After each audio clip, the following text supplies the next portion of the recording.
Budget অধিবেশনেও Sandeshkhali নিয়ে বিক্ষোভে দেখানোর জেরে সাসপেন্ড হলেন শুভেন্দু অধিকারী।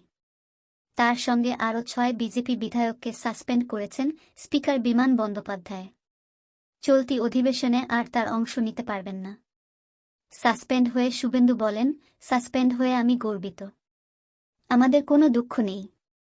সোমবার অধিবেশন শুরুতেই সন্দেশখালি নিয়ে মুখ্যমন্ত্রীর বিবৃতি দাবি করে বিক্ষোভ দেখাতে শুরু করে বিজেপি বিধায়করা।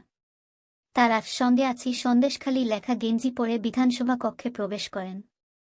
দেখেই ক্ষুব্ধ হন স্পিকার। তিনি গেঞ্জি খুলে ফেলার জন্য অনুরোধ করেন বিজেপি বিধায়কদের। কিন্তু স্পিকারের সেই নিষেধ না শুনে বিক্ষোভ দেখাতে থাকেন বিধায়করা। ওয়েলের কাছে গিয়ে শুভেন্দু অধিকারীর নেতৃত্বে বিক্ষোভ দেখাতে থাকেন তারা।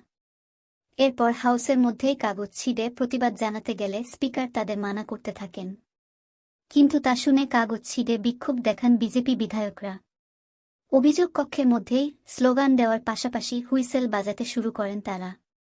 স্পিকার বিমান বন্দ্যোপাধ্যায় তখন বলেন, আপনারা বাইরে গিয়ে যা খুশি করুন, কিন্তু স্পিকারের সেই কথা শোনেননি তারা। সন্দেশখালি নিয়ে মুখ্যমন্ত্রী বিবৃতি দাবি করে বিক্ষোভ দেখাতেই থাকেন তারা। ক্ষুব্ধ স্পিকার তখন তাদের সাসপেন্ড করেন।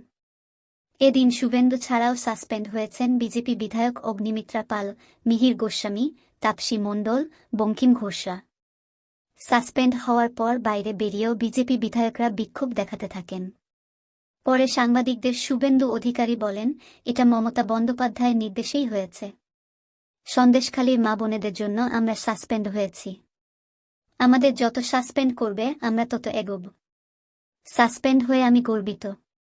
বিরোধী দলনেতা জানান তারা সন্দেশখালির উদ্দেশ্যে আজই রওনা দিচ্ছেন।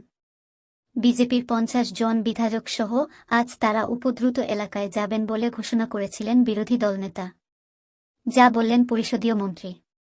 শুভেন্দুদের সাসপেন্ড প্রসঙ্গে পরিষদীয় মন্ত্রী শোভনদেব চট্টোপাধ্যায় বলেন, স্পিকার অধিবেশনের শুরুতেই বিরোধী দলের বিধায়কদের রাজনৈতিক স্লোগান লেখা টি-শার্ট খুলে ফেলতে অনুরোধ করেন।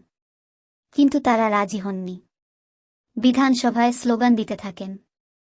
কাগজ ছিঁড়ে ওড়াচ্ছিলেন। স্পিকার বারবার বিরোধী দলনেতাকে অনুরোধ করতে থাকেন এই বিশৃঙ্খলা বন্ধ করার জন্য। এরপর আমি ৬ জন বিজেপি বিধায়কের বিরুদ্ধে অভিযোগ স্পিকারের কাছে প্রস্তাব হিসেবে পেশ করি।